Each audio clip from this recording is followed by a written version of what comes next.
तो बात करते हैं आज हम डी ब्लॉक एलिमेंट्स में दो इंपॉर्टेंट कंपोनेंट्स होते हैं। एक होता है K2Cr2O7 और एक होता है KMnO4।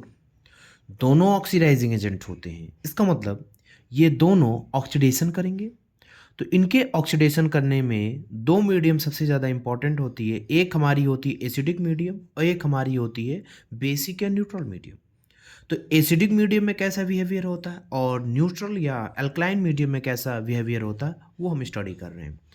तो K2Cr2O7 इन एसिडिक मीडियम में ये K2Cr2O7 ये रिप्रेजेंट करता है अपने आयन के फॉर्म में। तो ये होता है जैसे K2 ये निकल गया तो सिर्फ बचा क्या Cr2O7-2 और Cr2O7-2 इस चेंज हो जाता है Cr+3 में।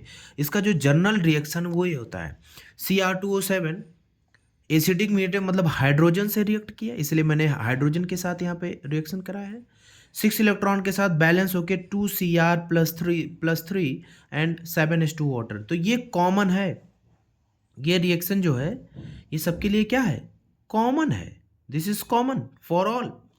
अब एसिडिक मीडियम में होने की वजह से ये सब ज़्यादा इंपॉर्टेंट नहीं है। ये इंपॉर्टेंट है कि आयोडाइड जो है I- जो है वो चेंज हो जाता है आयोडीन में।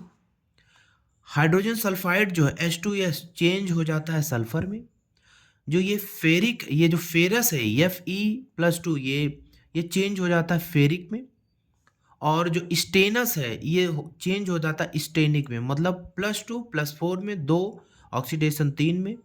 ये आपका होता है +2 चेंज हो जाता है 0 में, सॉरी -2 चेंज हो जाता है 0 में, और ये माइनस चेंज हो जाता है 0 में। तो ऑक्सीडेशन हो रहा है, इसीलिए तो ऑक्सीडाइजिंग एजेंट है।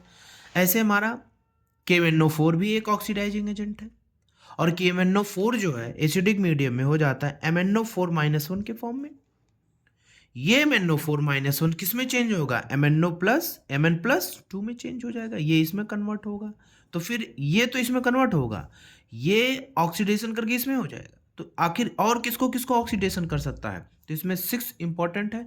सेम जैसे वहाँ आयोडाइड था आयोडीन में, वहाँ स्टेनस था मतलब आयरन फेरस था तो फेरिक में, Fe+2 Fe+3। तीसरा है ये इंपॉर्टेंट है ऑक्सैलिक एसिड। ये हमारा होता है ऑक्सैलिक एसिड, इस चेंज हो जाता है कार्बन डाइऑक्साइड में। हाइड्रोजन सल्फाइड चेंज हो जाता है सल्फर में। और ये जो सल्फाइट है, देखो सल्फाइट है SO3-2 इस change to be sulphate SO4-2। और ये जो नाइट्राइट है नाइट्राइट NO2-1 इस चेंज टू बी नाइट्रेट। तो आपको ये 6 याद करने पड़ेंगे। ये किसका रिएक्शंस है, एसिडिक का। और जो सबसे ज़्यादा परेशान करेगा वो आपको ये करेगा, क्योंकि क्वेश्चंस यहीं से आते हैं कि KMnO4 इन न्यूट्रल या अल्कलाइन मीडियम में कैसा रिएक्शन रखता है। तो KMnO4 ये हमारा KMnO4 चेंज हो जाता है MnO2 में, ठीक है ना। अब ये क्या करता है, ये 3 रिएक्शन सबसे ज़्यादा पूछे जाते हैं। Iodide is change to be iodate IO3-1 iodate, very important very important. और ये thiosulphate S2O3-2 is change to be sulphate, मतलब thiosulphate change to be sulphate. और Mn+2 इसका +2 ऑक्सीडेशन चेंज हो जाएगा MnO2 में। तो ये सबसे ज़्यादा इंपॉर्टेंट क्वेश्चंस होते हैं।